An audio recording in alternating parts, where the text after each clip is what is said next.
மன்னாரில் காற்றாலை மற்றும் கனிய மணல் அகழ்வுக்கு எதிராக இன்றைய 47வது நாளாகவும் போராட்டம் முன்னெடுக்கப்படும் நிலையில் நாளைய தினம் மாலை கொழும்பில் பாரிய போராட்டம் ஒன்று முன்னெடுக்கப்பட உள்ளதாக மன்னார் பிரஜைகள் குழுவின் தலைவர் அருட்தந்தை மார்க்கஸ் அடிகளார் தெரிவித்துள்ளார்.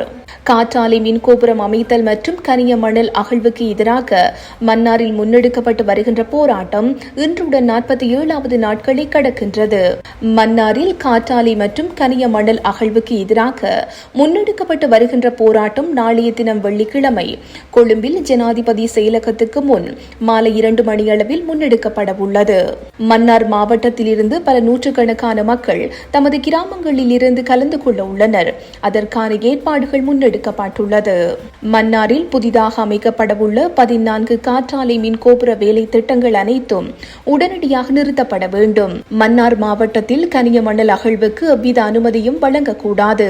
ஏற்கனவே மன்னார் மாவட்டத்தில் 36 காற்றாலை மின் கோபுரங்கள் அமைக்கப்பட்டுள்ளமையினால் மன்னார் மக்கள் பல்வேறு பிரச்சினைகளுக்கும் அசௌகரியங்களுக்கும் முகம் கொடுத்து வருகின்றனர். எனவே மக்களின் பிரச்சினைகள் உடனடியாக நிவர்த்தி செய்யப்பட வேண்டும் ஆகிய 3 கோரிக்கைகளை முன்வைத்து குறித்த போராட்டம் கடந்த 47 நாட்களாக மன்னாரில் முன்னெடுக்கப்பட்டு வந்தது. எனினும் அரசாங்கத்தால் இதுவரை எவ்வித சாதகமான பதிலும் கிடைக்கவில்லை.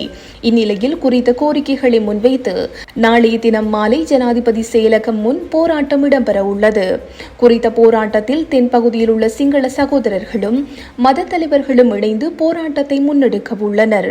எனவே குறித்த போராட்டத்தில் புத்திஜீவிகள், மனித உரிமைகள் செயற்பாட்டாளர்கள், ஊடகவியலாளர்கள் உள்ளடங்கலாக அனைத்து தரப்பினரும் இணைந்து ஆதரவை வழங்க முன்வந்துள்ளனர். அவர்களையும் வரவேற்கின்றனர். தேசத்தின் குரலாக நாளைய தினம் வெள்ளிக்கிழமை மாலை ஜனாதிபதி செயலகத்துக்கு முன் எமது குரல் ஒலிக்கும் என அருட்தந்தை மார்க்கஸ் அடிகளார் தெரிவித்துள்ளார்.